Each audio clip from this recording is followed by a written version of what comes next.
画怎么教，才能教出有内涵、有深度、有艺术性、有氛围的儿童画。嗨，大家好，我是美玲老师。我从年轻的时候就很想当一个画家。那这个过程中呢，我也接触了儿童美术教学。儿童美术教学，我在心态上呢，把它当成我的艺术创作。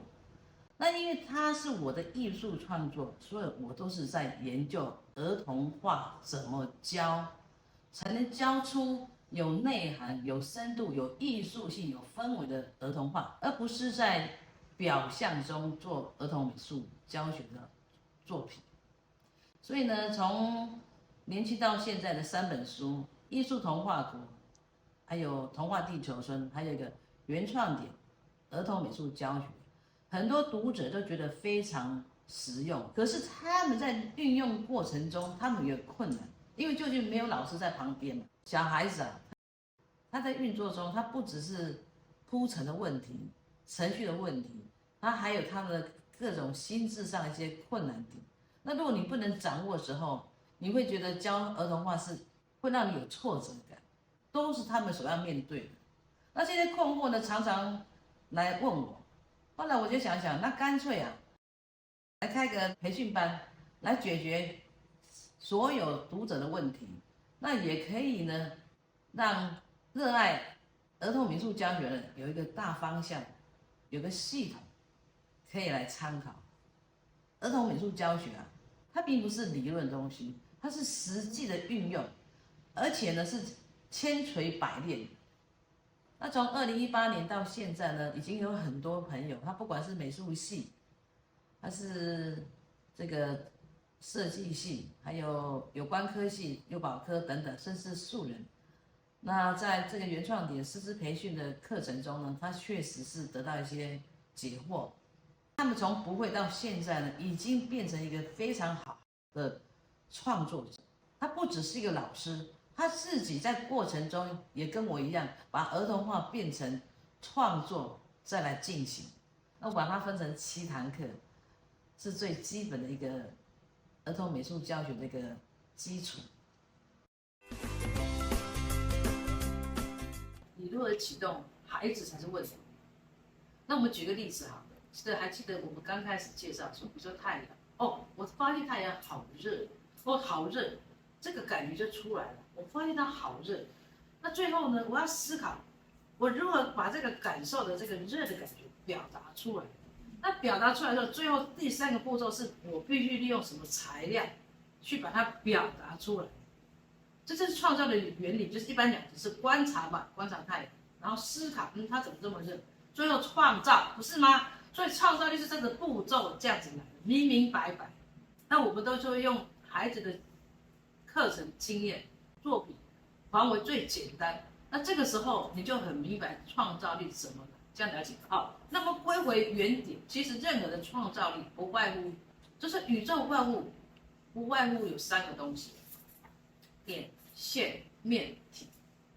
点是所有形状的一个起源嘛，那线呢是所有点的什么移动，不是吗？点的就是移动的一条线嘛。面本身就是线的移动，它移动这样就是正方形、三角形。最后这个体积呢，就是一个面的组合，一个面的组合。所以这些元素呢，你懂了这些元素以后，你才有可能很多的创造力可能发现，没有错吧？那老师我问你，你没有这些元素在你的脑海里，你如何教孩子创造呢？是不可能的嘛。你要去设计课程，不可能的。这就是我们在第1堂课呢，就会很深入的讲这个问题。但是呢，很深入，但是很明确，很简单。他对孩子的每个年龄层的心智成长，他并不了解。他如何去表达呢？如何去知道说到哪个点才能结束呢？往往不对位，是因为不知道他的成长问题。有一个同学有一次说，孩子怎么会头足人呢？一个头大2杠呢？他觉得不可思议，因为他没有做过妈妈。他说怎么会这样的？人不是这样子吗？有一天有一个孩子来我家，刚好台风天，然后他没事干了，我就送他一支笔，他的画画。他就刚好画头足了，从头到尾我都给他录影出来，真的是这样子。他已经在当美术老师，他怎么还有这个反应呢？可见真的很不懂的小孩。别笑哦，你去很多才艺教室，很多老师都怎么样？所以呢，转动儿童这个心智的符码是人家儿童化之前，你一定要了解。我们很清楚，我们人有右脑、左脑。那你为什么这个孩子画东西总是比较拘谨，或者比较细致？那这个孩子总是那么情绪？我告诉你，就出在右脑、左脑发展的问题。有人呢就是左脑发达，有人右脑发达。右脑发达是属于感觉型的人，叫做触感。然后如果是属于左脑发达的，是属于视觉型的人。你一定要了解你的孩子是属于视觉的孩子还是触觉的孩子，还有他的比例不同，还有包括你自己本身什么的。那如果你太视觉化，你必须在触觉上的多些加强。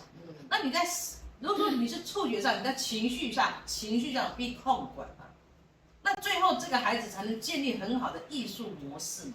你这样了解吗？再来呢，我们讲到这个游戏水墨跟造型能力这个问题。游戏水墨呢，你以为他是在乱玩吗？不是，我们是在认识这个基本的墨韵。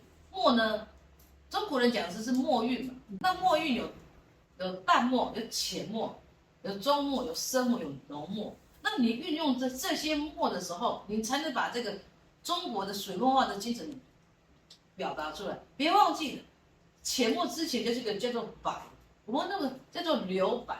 白本身就是这个虚的空间，虚的空间是无限大。那虚的空间它可能是白云，白的东西可能是瀑布，可能是流水，很多的可能性。所以在这个课程中，我特别会强调这个问题。你拿来运用，就觉得超级好玩。再来一个造型能力的训练，很多老师去教儿童画，自己画东西都不知道怎么画，所以因为他不知道怎么画的时候，他就很刻板化，这个模板的出现，填鸭就这样出来的。那这造型他为什么不会画？他不会看到他的动势，他的感觉，他会看到那个照片或者图片画，他不知所措，如何着手？所以在这个造型训练，我都会告诉你。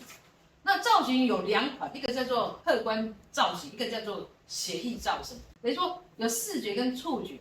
那一般的孩子都是属于触觉的，可是老师他们呢，可能有视觉有触觉。你要去明白，我们现在也要懂得什么叫这个写实的造型，也要知道写意的造型如何着手。这个是在造型课里教的。再来，这个课非常重要，叫做点线面跟各种媒材的运用。那你点线面里面呢，你会发现我们刚才有讲它的速度、它的缓冲、它的句在，会造成很多的节奏性，还有动感性，都不离开这个点线面。那再来就是说各种媒材的运用，你要知道现在都是复合媒材，你的媒材呢，第一层铺陈，第2层铺陈，第3个铺陈，才会造成一个有艺术性的氛围的东西，而不是单一性。可是你对这个材料的特质不同、气质不同的话，你很难掌控教好儿童画，是不可能的事情。当然，这个是属于材料方面，还有一个是画材的问题，还有一个各种材料，比如说你剪怎么剪，撕怎么撕，你教孩子怎么运作，还有捏黏土也是个问题啊。所以这个方面我们都会一起介绍。我们这个叫做人文感知美学，在第5堂课的时候，我们就讲的是感知美学的教养的引导。我们就讲白了，感知美学要讲什么？要讲说你要做出感受、感动的画面，有感动、有感受的画面才是一个好的儿童画。那问题来了，那我如何去解释这个问题？白话文，还有呢，抒情文，再来呢，诗的境界。白话文就不要了，因为白话文太多了，你随便找都是白话文，外面都是白话文，我们就不要，因为它没有什么内涵性嘛，它只有叙述性嘛，日记性嘛，我们直接找到抒情文。最后呢，也要让你到诗的境界，这个都要一些过程的养成。小孩子大概1年后才有可能养成这样，他不可能一触即发的，不可能。如果会是一触即发，是因为那课程设计的太好，让人觉得有涵养，那事实上不牢靠。所以呢，这个东西都要在建立。OK， 再来独特的点子跟课程设计，已经明白的嘛，太多例子告诉你，不管是同色系，或是说一些那个动感的一些元素加进去，你会发现它真的是让你产生独特性的课程设计。任何很简单的东西，可是因为你的观念不一样，它能打开它很好的那个艺术氛围，没有错吧？最后呢，就是动感教学的气氛掌握。很多人呢都刚开始老师都是自言自语、自说自话，好漂亮，对不对？我对你们都说很漂亮，对。那接下来讲都是自言自语，我会告诉你如何突破。很多习性是以前他老师教你的方式，你一讲完，他一发下去什么都不会，那就是他没办法感受到你告诉他的涵养。所以呢，在动感教学气氛掌握上，我们就会慢慢的告诉你一些方式、一些流程。原创点本身呢，就是以尊重每一个人，尊重每一个孩子的个体，他的心灵世界的展开，以心为主题的，它是会变化的，所以它随机应变，随机应变如何是迎刃而解，怎么切入，怎么观察，怎么处理，怎么去感受，这是我们原创点要讲。